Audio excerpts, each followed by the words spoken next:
মাঝার আইন, শিক্ষা, পরিবেশ ও মুক্তিযুদ্ধ বিষয়ক উপদেষ্টারা তো বিশ্ববিদ্যালয়ে যাওয়ার কথা, তারা কি পৌঁছেছেন? বিশ্ববিদ্যালয়ে কি কি কর্মসূচি রয়েছে আমাদের জানাবেন। বিশেষ অতিথি হিসেবে রয়েছেন শহীদ পরিবারের সদস্যবৃন্দ।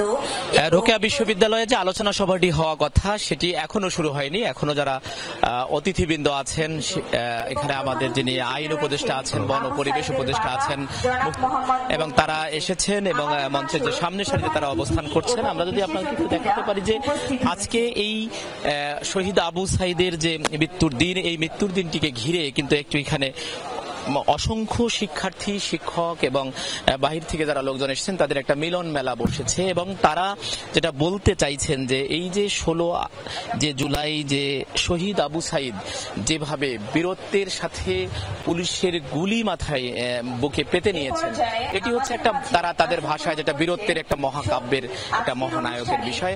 এবং আমরা যতটুকু জেনেছি যে কিছুক্ষণ আগে অর্থাৎ 9:30টার দিকে এখানে একটি শোক র্যালি হয়েছে। সেই শোক র্যালিতে লালের আবহ ছিল, অর্থাৎ লাল শোক তারা জানাতে চাইছেন এবং সেখানে বৈষম্য বিরোধী ছাত্র আন্দোলন ছাড়াও রোকেয়া বিশ্ববিদ্যালয়ের ভিসি সহ অন্যান্য যারা আছেন, অতিথিবৃন্দ আছেন, তারা সেখানে নেতৃত্ব দিয়েছেন এবং একটি মিউজিয়াম, বিশ্ববিদ্যালয়ের ভিতরে একটি মিউজিয়ামের উদ্বোধন করা হয়েছে এবং যে গেটটি আছে, যে শহীদ যে আবু সাইদ যে গেটটি, সেই গেটটির মধ্যে একটি তরুণ করা হয়েছে এবং পার্কের মধ্যে আরেকটি স্থাপনা করা হয়েছে। তো সব মিলে এই যে অনুষ্ঠানটির মধ্যে আজকে যেমন আছে শোকের আবহ, ঠিক তেমনি আরেকটি বিষয় আছে, সেটি হচ্ছে যে দাবি আদায়, অর্থাৎ সংস্কার এবং যে নয়া যে বন্দোবস্তের কথা, সেই বন্দোবস্তগুলো যেন আসে, সেই বিষয়টি কথা বলা হচ্ছে।